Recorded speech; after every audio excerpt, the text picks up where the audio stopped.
So, ayun na nga po mga kabaraba, isang mapagpalang araw na naman everyone, isang mapagpalang hapon everyone.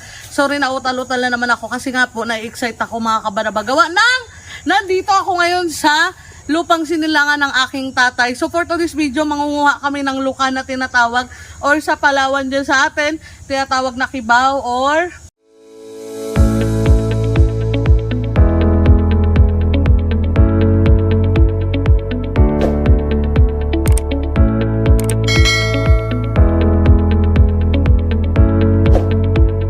Tuway. So, tuway po mga kabanaba. Hindi ko na mabanggit-banggit. Sorry, lutang na naman ako mga kabanaba for today's video. So, wala ako ibang kasama. At syempre, alangan kasama ko naman sila Kadilis at si Kasisi. Malamang na iwan sila sa Palawan. At syempre, yung kumukuha ng kamera, si Daddy Marbs, ako ang hawak niyan mamaya. Ido-dual cam ko lang po para makita nyo lahat, pati ang pagmumukha ko or pati yung pagmumukha ng luka na kamukha ko rin. So yan mga kasama ko, ipapakilala ko. Si Tito Russell, yan po. Pinsang buto ni tatay mga kabanaba. So yan, ito si Totoy, ayan. So anak yan ni Tito Russell. Si Tito Russell ay pinsan ni tatay, pinsang buo po yan mga kabanaba. So nandito rin sa part na ito si Tita. Yan. So ito maganda kong tita, asawa ni Tito Russell. At syempre ito yung inaanak ni Justin Daw. So yan. Shoutout sa iyo sis, yung utang mo dito sa batang to, naniningil na po siya ha. Kaya meron din silang baby na babae ha. Napaka-cute. So yan mga kabaraba, samahan nyo kami manglukan o mangibaw. Let's go! So ayun na nga po mga kabaraba, papunta na kami sa area kung saan maglulukan. Bye-bye mga baby! So iwan lang po yan sila tita at sila baby. So let's go, samahan nyo kami mga kabaraba. Napakatirik pa ng araw, gawa ng alas 3 pa lang po kasi nga 'di ba? Nag-iba na yung routine ng araw ngayon. So yan yung tinatawag na nating climate change. So lalo na dito sa parting Zambales ay sobrang init. Syempre, bago ang lahat, bago kami makarating sa area, so abang-abang po kayo sa next video ko kung anong surprise meron si Kabanaba. So yan, si Daddy Marbs po yan, himala. Hindi pa kami pumuntang Zambales, hindi pa siya makakasama sa aking pagbablog. Syempre, kahit anong hiya niya, no choice po siya mga Kabanaba. Siya yung magiging camera man ko sa habang kami ay nasa galaan. So yan, welcome to Zambales mga Kabanaba. Nakikita nyo naman yung tatak Zambales ay yan sa likod at harap ko ay puro kamanggahan. So yan po yung isa sa mga pinagmamalaking produkto ng mga taga Zambales. Diba, sana mag-enjoy kayo sa content ko na ito. At syempre ituturo ko na rin sa inyo yung pangunguha ng lukan pagka kayo po ay expert sa pangunguha. So yan. Dito na po tayo. Ito po yung tatawag na ilog. Ilog po siya na tubig tabang at tubig dagat. Siyempre pinapasok po siya ng tubig. So yan, sumama si, ano nga pangalan mo Toy? Si Axel. So yan, anak din po siya ni Tito Russell mga Kabanaba. Binata na po yan siya. At kaidaran lang din po yan siya ni Kabibi. So yan po yung pinagkukunan dito. Yan. Yan po yung ilog mga Kabanaba. Ayan po, nahuli na. Oh, Yan. kitang-kita. Ayan po. So, ako ang kumukuha ng kamera. Oh, ayan na po. Siyempre, buti na lang nakadual tayo para Ayun pa, may isa pa. dalawa daw po. Ayun. Ayan. Another isa. So yan, papunta pa lang kami mga Kabanaba, mayroon na kaagad. O, diba? Saan pa kayo? Pumunta na kayo ng Zambales. So yan, si Daddy Marbs. Trying hard. Ayan. Nakatatlo na po si Tito Russell mga Kabanaba. Siyempre. Maliban sa may content na tayo mga Kabanaba, siyempre, for free pa tayo sa mga ulam. So yan, for today's video, mangunguha kami ng lukan. At siyempre, isa na ito sa mga paborito ni Kabanaba nyo. So yan. Meron na po siyang lukan. Nakatatlo na kaagad. So yan, para po sa inyong kaalaman, si Daddy Marbs, hindi pa siya familiar sa lukan. So wala po kasi nito sa Isabela, kaya Yun, di pa siya ganong expert. So, ano masasabi mo nakarating ka dito sa Zambales? Masaya, siyempre. Another, ano na naman, experience. So, yan po si Daddy Marbs. At syempre sa likod ko si Tito Russell, yung pinsan ni tatay na expert. O, si Totoy ang liit-liit. Nakakuha na, pero si Daddy Marbs po, wala pa. 0 pa po siya. So, yan. Sana makahanap din tayo mga kabaraba kasi ako yung may hawak ng camera for to this video. Si Daddy Marbs po kasi gusto niya rin ma-experience yung pangunguha. Kaya sige, siya na lang po. At Tito, wala pong talaba dito na makasugat? So yung mga kabaraba, magpapaa kami. Gawa ng, syempre yung kibaw or lukan, gusto po yung maputik. Ito po sila nakatira sa maputik na area. So, kailangan natin magpaa. So, yan po. Ikot lang tayo rito.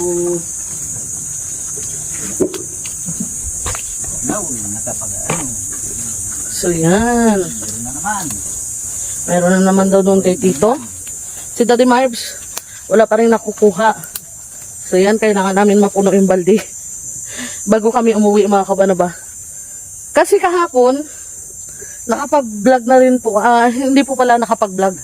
Nakapanguha kami kaso late na kami. Nasa 5:30 PM na kaya hindi ko na blinag po.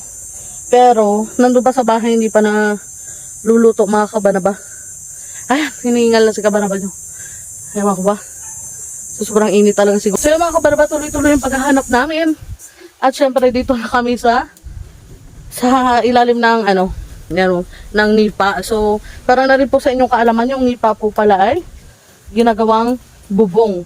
So, sa Palawan, uso po ito yung nipa, yung ginagawang bubong, di ba mga kabanaba? So, yan po yung puno ng nipa. Dagdag kaalaman nyo na rin po. So, yan mga kabanaba, nakaisa na po ako na kahit nagbablog, di ba? O partida, nagbablog pa po ako.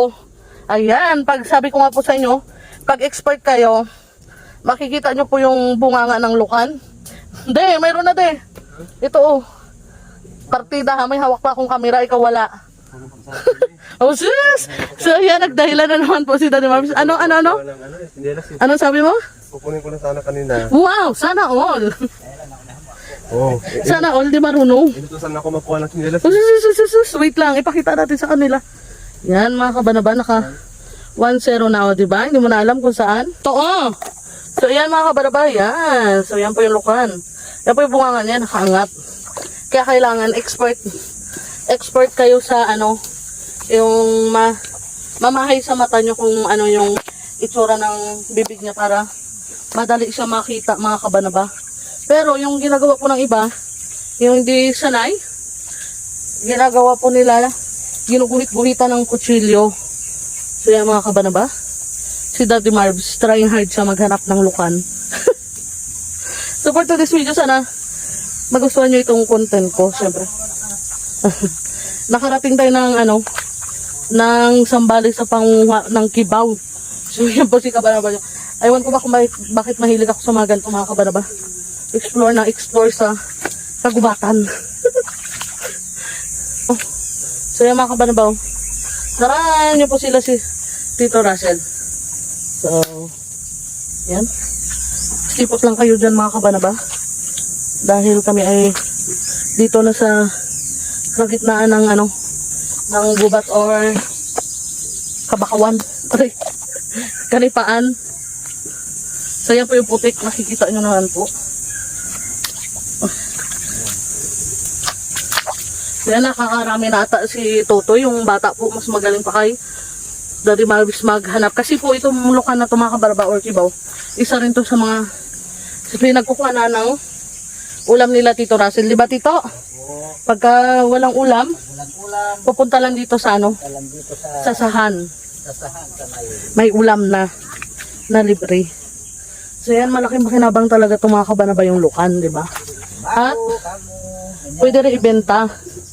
At sa gabi, nangingilaw din silang mga kabaraba yung nakukuha, mga maliliit na hipon, isda, tapos mga alimango. So yan. Samahan nyo lang ako mga kabanaba. Yan na po yung huli ni Tito Russell na lukan. Ayan. Pakipakita mo na Tito. Ayan. Napakarami na. So, yung isa po nandun sa likod ko. May dala po siyang balde. Pero yung balde niya po walang laman. Si Daddy Marbs. Sorry ka na lang din. So, maniknik ngayon kumpara kahapon. So, mga kabanaba. Siyempre, natutuwa rin ako. Thanks God, nakauwi ako ulit dito sa lugar nila tatay. At siyempre, abangan nyo sa sa upload ko na iba. May big surprise talaga ako sa inyo. So, yan po si Daddy Marv sa likod ko. Ayan.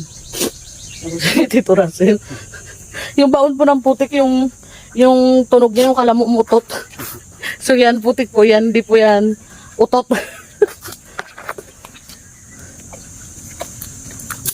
So, yan po mga kabanaba. May nakita na naman po tayo na lukan. So, yan po mga kabanaba. Oh. Yan po. Mahirap din po siyang makita kung hindi kayo sanay at hindi kayo familiar. So, yan. Doon kasi si Daddy Marv. So, ako lang dito sa areang to. Kaya walang kutsilyo. Kukunin po natin yan ng kamay. So, yan. Nakuha ko na mga kabanaba. Yan. Thank you, Lord. Dalawa pa lang po yung nakikita ko mga kabanaba. So, yan yung ilog dagat. So, yan. Kasi, tabang po siya na nagmix sila ng dagat. Kaya, medyo, kahit sabihin mong ilog yung tawag dito, pero maalat po siya mga kabanaba. Dahil, natatalo ng tubig, alat yung tubig tabang. So, yan. Kaya, marami rin po ditong lukan or kibaw. So, yan. Tuloy-tuloy yung ating paghahanap ng lukan mga kabanaba. Sobrang init po. Yan po mga kabanaba, yung pangalawang technique ng lukan. Ayan po, kung nakikita nyo po. Daddy Marbs, lapitan mo nga. May hawak kasi ako eh. So, yan, nakapaibabaw lang po siya. So, pangatlo na po yung nakikita ko mga kabanaba. At si Daddy Marbs ay zero pa sila. Tito Russell po, marami na silang nakukuha. So, yan. O, diba, tsamba, nakapaibabaw lang. Nakaangat po siya mga kabanaba. Yan. O, pangatlo na, si Daddy Marbs, wala pa rin. Kahapon, ganun din po mga kabanaba. Wala pa. Nakukuha si Daddy Marbs. So, yan po. So yan mga kabanaba, tuloy-tuloy lang yung aming pangunguha ng lukan. At syempre, nag-i-enjoy din po talaga si kabanaba nyo. After 8 years, bago ulit nakabalik sa lugar nila Tatay Obet. So yan mga kabanaba, tuloy-tuloy lang po ang aming pangunguha.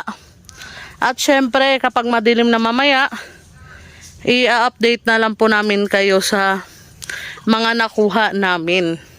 So yan po si Daddy Marbs. Doon na siya sa kabundukan ng nipa. Kakahanap niya po. Wala ito. Parang pag siya lang po yung kasama ko, abay wala kaming mauulam. So yan po, nakikita nyo naman si si Nathaniel. So yan, marami na daw po siyang nakuha mga kabanaba. Yan po si Daddy Marbs. Yung puwit niya po natutusok na ng tawag dyan ng nipa. Wala pa rin po siya nakuha. So yan, pa-update tayo. Yan po mga kabanaba yung pa ako. So ito may luka na, wala na pong laman.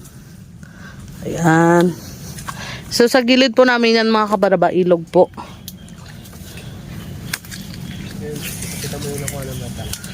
Ayun, tignan natin yung nakuha ni Nathaniel. Ala, mayroon dito de. Ito, nakalitaw na naman mga kabanaba. So yan po. Hindi malaki. Minsan talaga yan dito sila mga kabanaba sa loob ng nakatira. Sa loob ng nipa. So yan po. Papakuha natin kay Daddy Marbs. Ayan, yun de oh. Kunin mo. Yan si Daddy Marbs, kukunin niya. Yan, pakakita mo sa kanila. Malalim. Apat ko na mga kabanaba. Habang siya ay wala pa rin nakikita.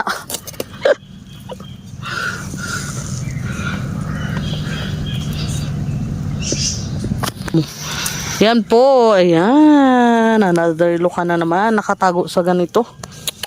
Matinik talaga yung mata ni Kabanabanyo. O, diba?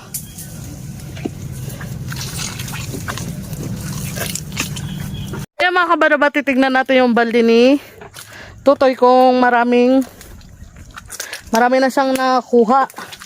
So yan, dinaig niya pa po si Daddy Marvs. Patingin ako ng balde mo, Toy.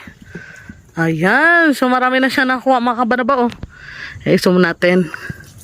So yan po, expert si Tutoy manguha ng lukan. Ito po yung isa, buklo. Simula pa po kahapon. So yan, hi ka muna dyan, Boy Zero. Ay, meron, ay yung hawak niya po yan, di po yan sa kanya. Ako pa yan nakakuha mga kabanaba. So yan, dito kami ngayon sa sa kagitnaan ng kagubatan ng ng nipa. Aray, sobrang putik po, oh. So yan mga kabanaba, oh. Napakagandang spot. Yeah, with matching sinag ng refleksyon ng araw sa tubig. Ang ganda, oh. Uy, sarap talaga pagka nature lang tayo mga kabanaba for today's video. Sa bagay, karamihan naman po talaga mga kabanaba ng mga vlog ko ay sa mga nature. So yan po talaga yung hilig ni Kabanabanyo, si Daddy Marvs. Yun si Tutoy, sana si Tutoy nawala. Toy? Doon na po siya sa kalagitnaan ng nipa. So yan yung balde niya mga kabanaba, oh. Sarap dito tumira mga kabanaba. Libre yung ulam at adventure. Tapos sa tabing bahay lang po. So yan, kung bibigyan ka ng pagkakataon, magabalik ka pa rin dito. Dito sa Zambales. Na-enjoy mo rin yung buhay dito. Wow, sana all. Baka kimi mo lang yan, ha, kasi may camera. Hindi rin? Hindi rin. So yun lang mga kabanaba. See you later again. So yan po mga kabanaba, nagraso na naman daw po siya. Naunahan ko na naman daw po siya. So yan po, yan yung palatandaan ng lukan. Sige iyon ang tusukin para ating maulam mamaya. Oh yan, laki ha. Yan mga kabanaba. Di pa rin talaga ako papahuli sa kahit 8 years na kung hindi nakakuha ng lukan. Kahit pa paano marunong pa rin tayo mga kabanaba. So ayun na nga po mga kabanaba, pauwi na kami mga kabanaba ngayon. Tapos na kami manguha ng lukan or kibaw. So yan yung nakuha namin. Syempre nalinisan na po yan ni Tito Russell. So yan po yung purpose ng net na yon. Ilulubog nyo lang dito sa tubig, sa ilog. So magiging malinis na po siya. Pero yung paamak ko po, hindi pa nalubog sa ilog. So yan, nakikita nyo naman po pati yung buhok ko. Nagmumukha na siyang pugaran. Dahil ipakita mo muna Daddy Marvs yung mga pinuntahan natin yan. Diyan po kami sa looban pumunta. So yun lang mga kabaraba for today's video. Nanguha kami ng kibaw. So yan, nakikita nyo nature na, naririnig nyo naman nature mga kabaraba. Yung mga huni ng ibon. So yan lang mga kabaraba for today's video. Sa mga walang sawang sumusuporta sa aking mga munting YouTube channel, sa mga hindi pa po nakapag-subscribe, wag kalimutan na mag-subscribe kung mapapadaan ka man sa aking mga video. So ako nga po pala si Kabanabanyo from Brooks Point, Palawan. At syempre dito ngayon tayo sa Zambales. So yun lang mga kabaraba, ingat po tayong lahat and God bless. See you to my next video. Don't forget to subscribe. Ingat po. God bless.